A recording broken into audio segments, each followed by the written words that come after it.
Once you start noticing it, it shows up everywhere. Nothing really ends anymore.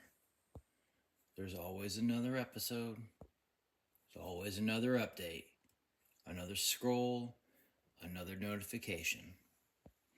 And at first, it feels convenient until it starts to feel heavy. For most of us, for most of human history, activities ended naturally. Work ended when the task was done, stories ended when the story was told, and entertainment ended when the show finished. Endings weren't interruptions, they were part of the experience. They created rest, reflection, memory.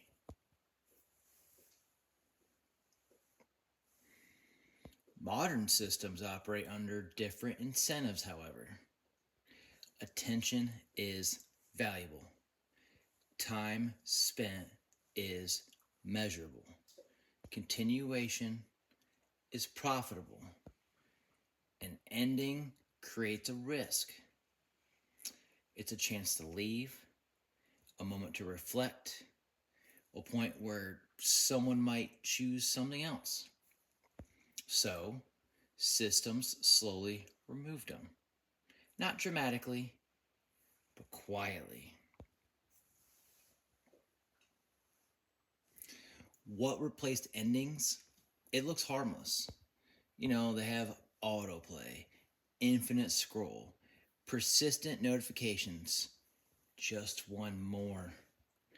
But none of these force engagement. They simply remove the friction. And without the friction, continuation becomes the default.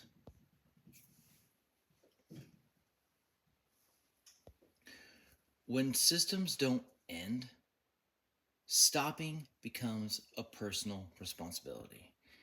You have to notice, you have to decide, you have to disengage. The system never does. Over time, this reframes exhaustion as weakness and self regulation as a moral test. But the imbalance was built in from the start. Digital subtext isn't about blaming the systems, it's about seeing how incentives shape design. Once you recognize that endings disappeared for a reason, you stop asking why you struggle to stop. But once you recognize that endings disappeared for a reason, you stop asking why you'd stop to struggle. No, take three. Once you recognize that endings disappeared for a reason, you stop asking why you struggle to stop.